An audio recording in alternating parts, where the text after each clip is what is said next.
Hi, my name is Barbs. Today we're going to go over basic hip mobility and structure and how it relates to yoga. I won't be using a lot of scientific terms or medical terms, but hopefully I'll explain in a way where it's practical and easy for you to apply. Starting off with the structure, we have our spine, and it goes down into our sacrum.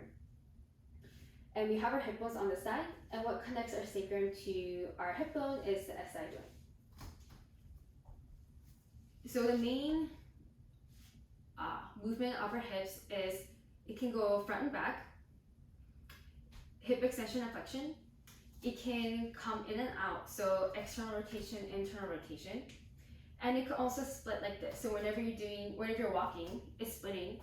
Or if you do the splits, if you do dancer, whenever your legs are in opposite directions, that's another movement that the SI joint or that your hips can take. For internal and external rotation, it's generally paired with abduction or adduction or hip flexion and hip extension. And this is important because your mobility of your hips are connected to the mobility of your spine. For example, your internal rotation is usually paired with hip extension, which is usually paired with backbends, not always. And external rotation is usually paired with abduction, like goddess, and it's usually paired with a hinging type of movement. The reason why is that's the optimal alignment for your spine to move in that direction. Backbends.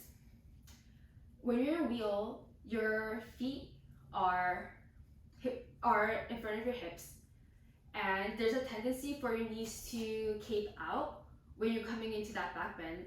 So that's why they say you should squeeze your inner thighs together to keep your knees in line with your hips.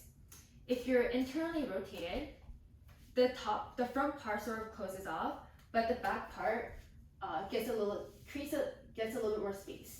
So if it has more space, then your spine has more room to come into a back bend. So instead of stopping here, it has a little bit more room. So when you're in the back bend, it's more distributed throughout your spine, so there's also less risk for you to hurt your low back if you have that proper alignment. As opposed to, for example, straddle or pancake, if you externally rotate your hips, you're closing off the back, so it's easier for you to hinge because there's more space in the front. So that's sort of the general movement of your hip mobility. So you can start to break down certain poses to see what is happening and what you're deficient in. For example, for me, I hurt my spine. So I know for sure that even if I can externally rotate my legs, abduction is hard. So that's why it's hard for me to hinge, and I can't really compress my hips. So even if I can get into crow, it's hard for me to hold it because hip flexion usually goes with abduction. As opposed to a lot of back bends, if you're internally rotated, you have more space to come into a back bend. So my back bends are generally better than my hinges because I am not really able to do abduction, but I can do adduction a lot better. Even if sometimes my internal rotation might not be as good, it doesn't really matter because I still can create the space I need by adducting my legs. So that was the basic structure for your hips and how it relates to yoga. And later on, I'll have a different video on how to break down poses in more detail. Thank you for watching.